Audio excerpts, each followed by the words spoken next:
तो देखो आज हम लोग नया डोज पढ़ने जा रहे हैं। बेसिकली इसको आपको स्कूल में बच्चों को पढ़ाया जाता है केमिकल बॉन्डिंग के नाम से, ठीक है। अभी मैं बताने जा रहा हूँ केमिकल बॉन्डिंग। केमिकल बॉन्डिंग मेरे लिए कोई चैप्टर नहीं है, ये सिर्फ और सिर्फ मेरे लिए एक छोटा सा डोज है, सिर्फ और सिर्फ एक मात्र डोज है। तो बिल्कुल दिमाग का ढक्कन खोल करके फोकस होके बैठना, बिंदास रहने का, मजे से रहने का, एक एक चीज समझ में आएगा। बोलो बात पक्की है? तो हेडिंग डालेंगे, डोज नंबर कौन सा? हाँ बोलो, अरे बोलना। Dose number 16, covalent bond.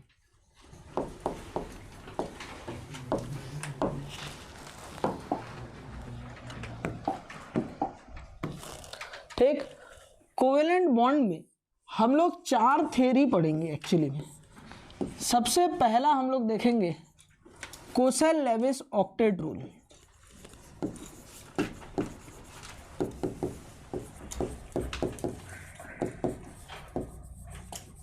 फिर हम लोग देखेंगे नंबर 2 हिटलर एंड लंडन्स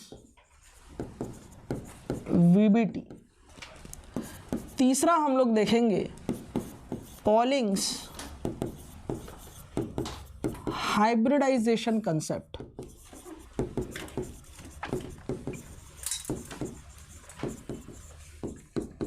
और चौथा हम लोग देखेंगे हुंड एंड मुलिकन्स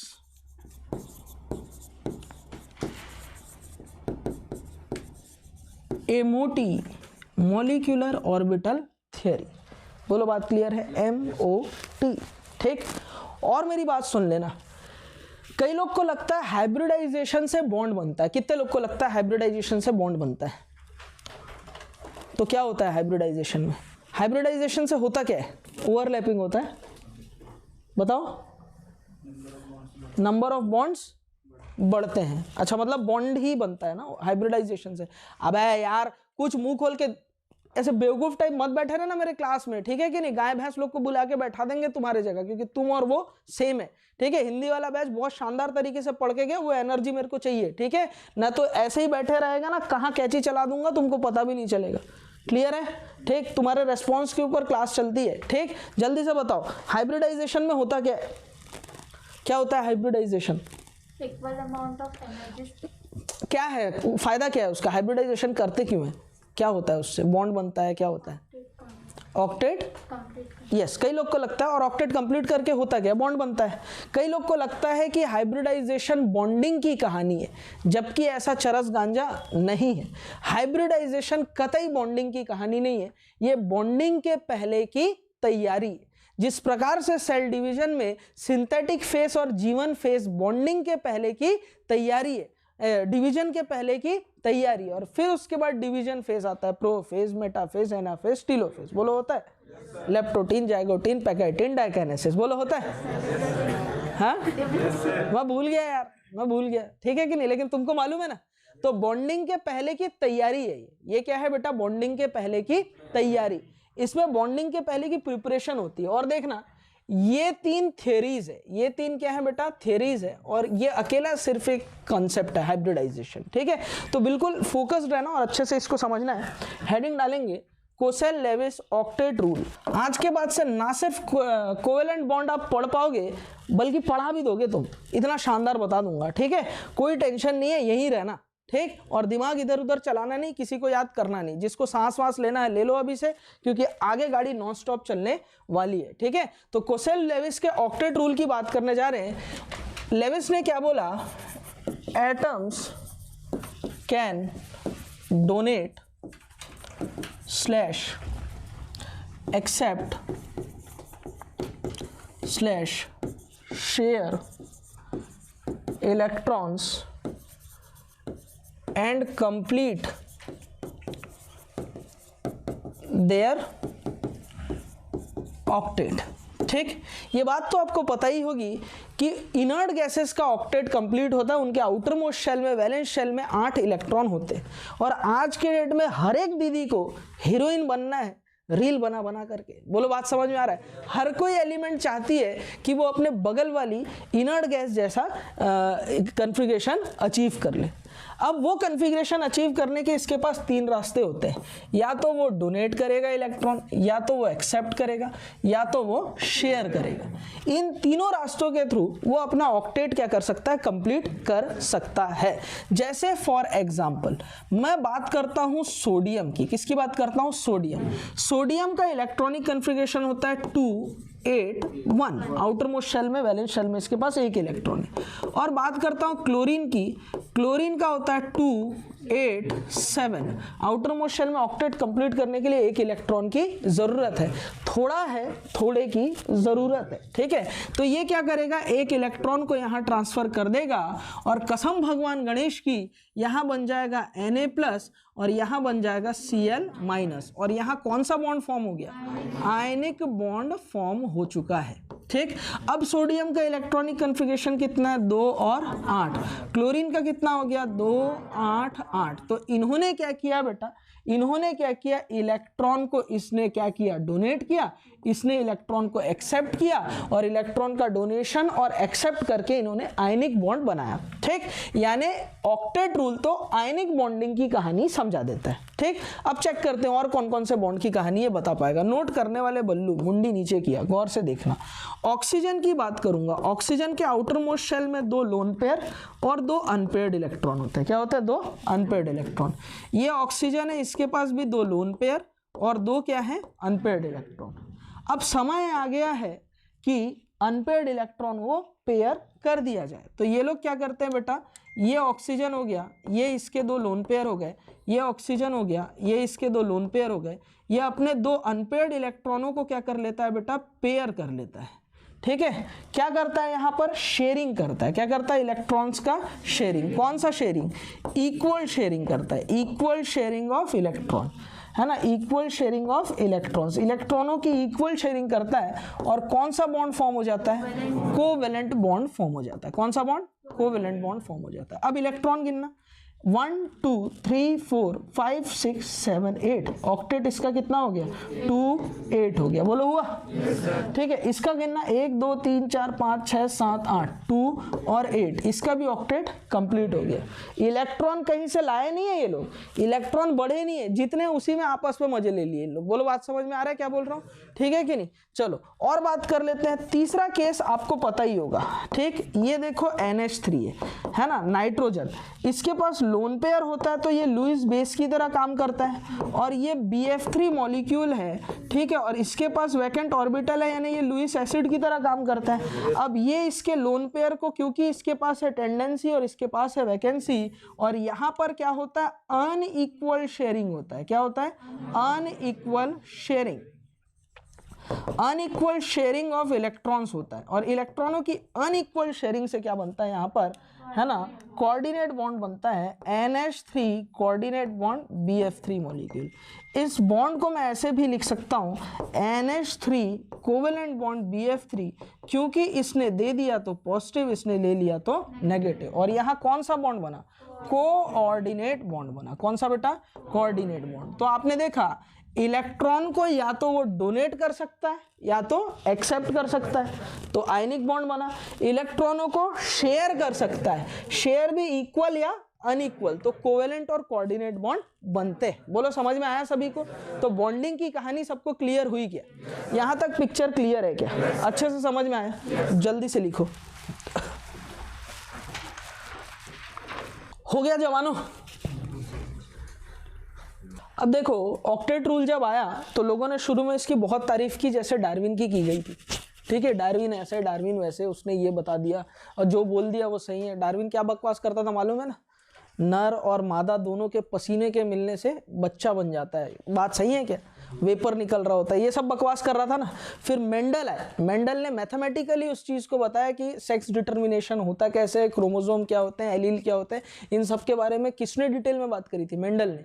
लेकिन क्योंकि उसने मैथमेटिक्स इस्तेमाल किया था तो पहली बार तो उसके काम को नकार दिया गया, सिरे से खारिज। लोगों के सर पर डार्विन का बुखार सर चढ़कर बोलता था उस टाइम पे।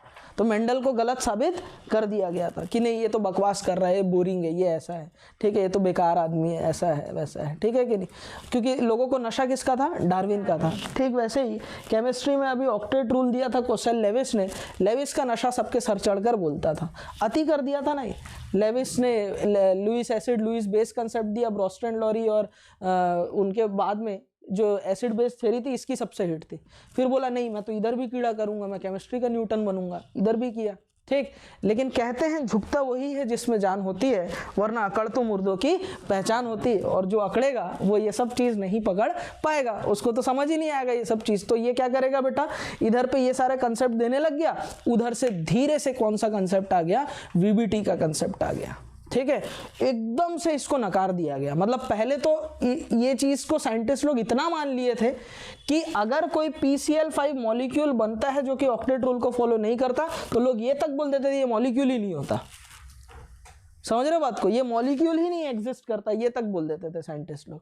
फिर धीरे धीरे जब रिसर्च होते गए तो हमको पता चला कि इस ऑक्टेट रूल में ना सिर्फ एक कमी है, ना सिर्फ दो कमी है, बल्कि तीन कमी है। तो लिखेंगे limitations of octet rule. Limitation number first, odd electronic species.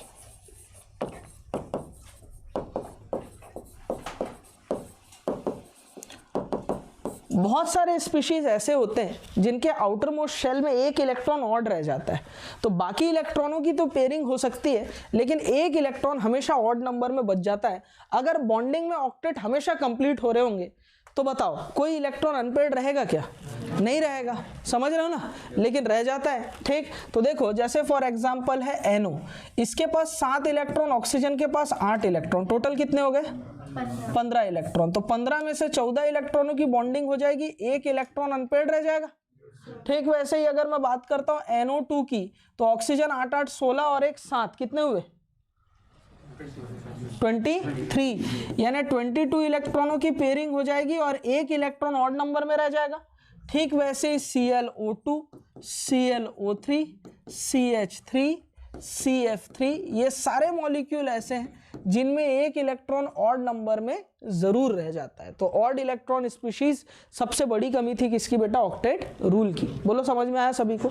दूसरा हम लोग देखने जा रहे हैं, दूसरा लिमिटेशन, हाइपोवेलेंट कंपाउंड। क्या बेटा, हाइपोवेलेंट या फिर इलेक्ट्रॉन डेफिशिएंट कंपाउंड, ठीक।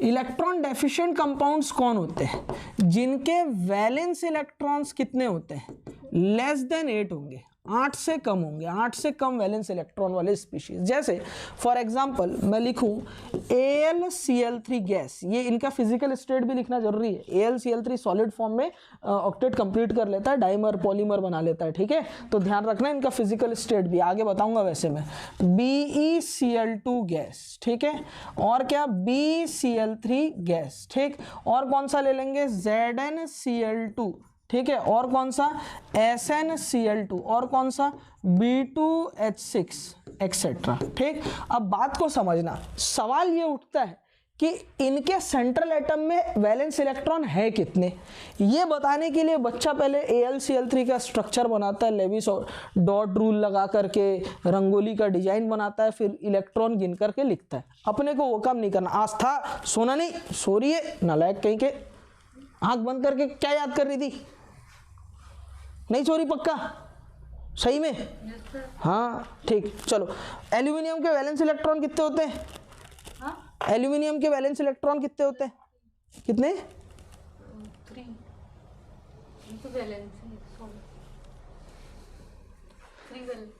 हाँ सही बोल रही है, 3 होते हैं। कितने होते हैं, 3 होते हैं। एल्यूमिनियम के वैलेंस इलेक्ट्रॉन 3। एल्यूमिनियम किस ग्रुप का होता है, थर्ड ए ग्रुप का होता है ना भाई। बोरॉन का इलेक्ट्रॉनिक कन्फिगरेशन होता है 2s2 2p1, है ना, 2s2 2p1, outer most shell में 3 इलेक्ट्रॉन, तो एल्यूमिनियम में भी 3, गैलियम में भी 3, इंडियम में भी 3, थैलियम में भी 3, तो आउटर मोस्ट शेल में इसके कितने इलेक्ट्रॉन है, 3। वैलेंस इलेक्ट्रॉन कितने होते हैं एल्यूमिनियम के, 3। मेरे को एल्यूमिनियम के वैलेंस इलेक्ट्रॉन निकालने हैं, ठीक है। चलो, और क्लोरीन कितने लगे हुए, लटके हुए कितने, 3। तो टोटल इसके पास में, एल्यूमिनियम के पास वैलेंस इलेक्ट्रॉन कितने होंगे पता है, 6। तिरिक तिरिक बताया, अरे जुगाड़, समझे ना। ठीक, जैसे बेरिलियम के वैलेंस इलेक्ट्रॉन, बेरिलियम के मेरे को निकालने कि ये वाले मॉलिक्यूल में बेरिलियम के पास कितने इलेक्ट्रॉन है। बेरिलियम सेंट्रल एटम होगा तो उसके पास वैलेंस इलेक्ट्रॉन कितने होते हैं, सेकेंड ए का है तो 2, और कितने लटके हुए हैं 2, तो टोटल इसके आउटर मोस्ट शेल में कितने वैलेंस इलेक्ट्रॉन है 4। बोरॉन के वैलेंस इलेक्ट्रॉन 3 और 3 क्लोरीन लगे, कितने हो गए 6। क्या ये 8 के बराबर है, नहीं 8 से कम है। जिंक का आउटर मोस्ट शेल में वैलेंस इलेक्ट्रॉन कितने होते हैं, सेकेंड बी ग्रुप का होता है तो 2 होता है, कितना 2, 2 और 2 4। क्या ये 8 इलेक्ट्रॉन है, नहीं है, तो क्या हो गया ये electron deficient compound. SN chemistry sir गिव सन की, कार्बन के आउटर मोस्ट शेल में 4 इलेक्ट्रॉन और 2 आ गए तो कितने हो गए 6। क्या ये 8 इलेक्ट्रॉन है, नहीं उससे कम है।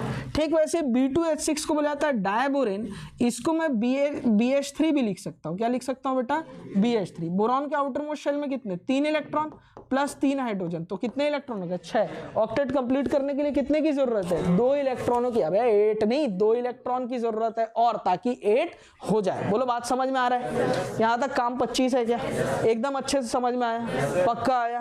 ठीक है, ये क्या थे बेटा, हाइपोवैलेंट कंपाउंड या इलेक्ट्रॉन डेफिशिएंट कंपाउंड।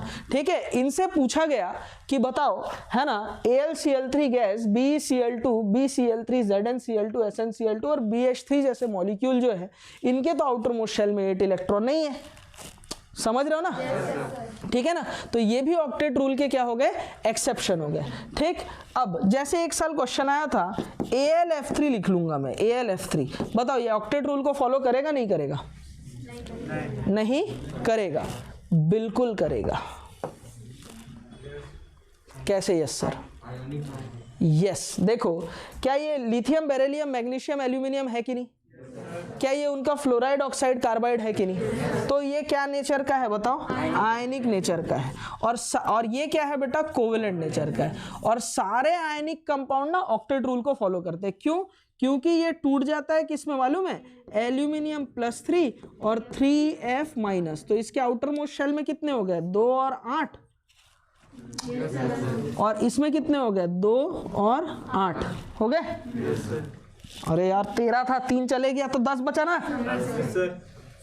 तो ध्यान किधर है, क्लास में नहीं है, ऐसा टेबल पे ये पेन को रखूंगा, मुंडी को बस इस पे टकराऊंगा, आंख के अंदर चले जाएगा, ये पूरा हाइपोथैलेमस टच करके आएगा मार्कर मेरा।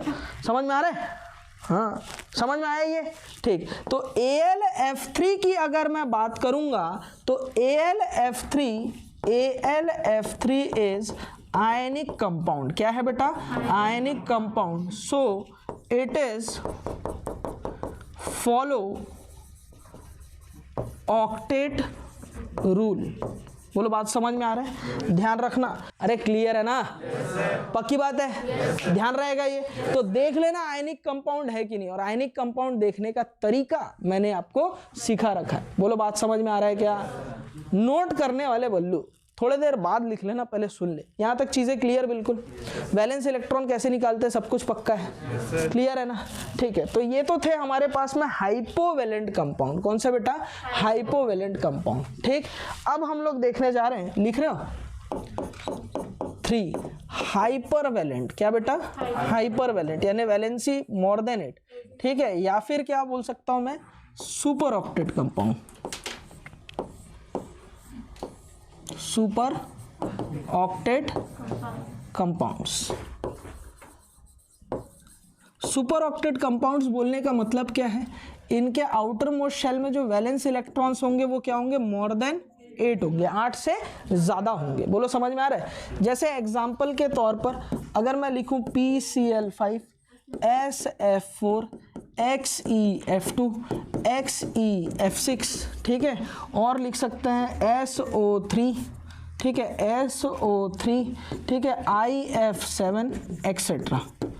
समझ में आ रहा है, क्लियर है ना। नहीं SO3 नहीं, इसको नहीं लिखो, बाद में लिख रहे हैं IF7 एक्सेट्रा, ठीक है ना। चलो देखो, फास्फोरस के वैलेंस इलेक्ट्रॉन कितने होते हैं 5 और 5 10, 8 से ज्यादा हो गया। सल्फर के वैलेंस इलेक्ट्रॉन 6 और 4 10। ज़ेनॉन के वैलेंस इलेक्ट्रॉन 8 और 2 10। ज़ेनॉन के वैलेंस इलेक्ट्रॉन 8 और 6 14। 14, ठीक है ना। आयोडीन के वैलेंस इलेक्ट्रॉन 7 और 7 14 इलेक्ट्रॉन हो गए, है ना, 8 से ज्यादा हो गए। तो ये लोग वो स्पीशीज है जिनमें वैलेंस इलेक्ट्रॉन 8 से ज्यादा होता है। तो ये तीनों ही मिलकर के ऑक्टेट रूल की धज्जियां उड़ा देते हैं। बोलो समझ में आया क्या? ठीक है, सिर्फ यही है। आपको फिर बहुत सारे जेनॉन के कंपाउंड ऐसे करके अलग अलग लिस्ट बताते हैं, लेकिन वो एक्चुअली में इन 3 कैटेगरी में ही आता है, इसके सिवा कोई और एक्सेप्शन नहीं है। लिखेंगे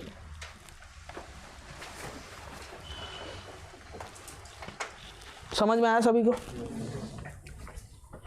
अब देखो ये हाइपर वैलेंट या सुपर ऑक्टेट कंपाउंड कैसे होते हैं, ठीक है। तो explanation of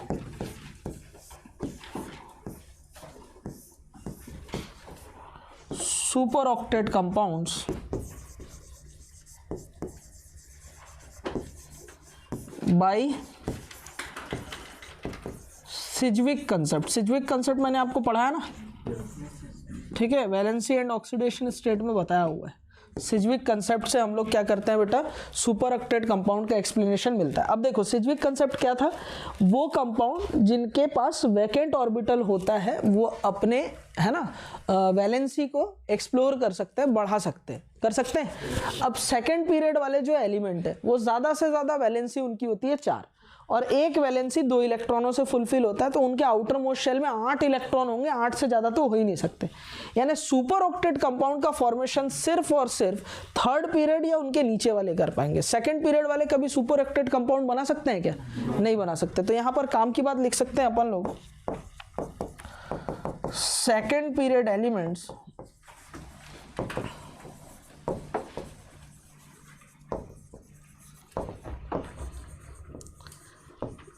does not form super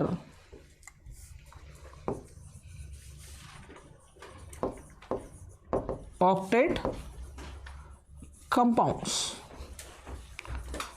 क्यों? क्योंकि इनकी वैलेंसी मैक्सिमम कितनी होती है? 4, उससे ज़्यादा नहीं हो सकती, ठीक है। चलो, और इससे ज़्यादा मुझे ऑक्टेट रूल में बात करने की ज़रूरत नहीं है, इससे ज़्यादा ऑक्टेट रूल है भी नहीं। इसके बाद रंगोली के डिज़ाइन बताए जाते हैं जो कि क्लास 11th में नंबर लेने के लिए होते हैं बस, ठीक है। चलो, फ्यूचर फ्लैश होते बच्चों के एडमिशन होना कंफर्म है। दी फ्लैश एकेडमी एक ही नाम, ब्राइट होते फ्यूचर पढ़ के इंजीनियर डॉक्टर जो भी बनना अपने ख्वाहिश से, किसका भी नहीं सुनना पड़ेगा। क्यों जुगाड़ ऐसे ट्रिक्स कोई नहीं देगा तुमको, सिंपल टिप्स PCM भी everything now easily on your finger tips. जो भी चाहिए ले लेना, पढ़ के फ्यूचर जीत लेना। हर दिन उम्मीद जब साथ छोड़े तो मंडल सर खड़े तेरे साथ है, ना डरना नहीं कभी भी। खड़े तेरे साथ है, ना डरना नहीं कभी भी। खड़े तेरे साथ है, ना डरना नहीं कभी भी।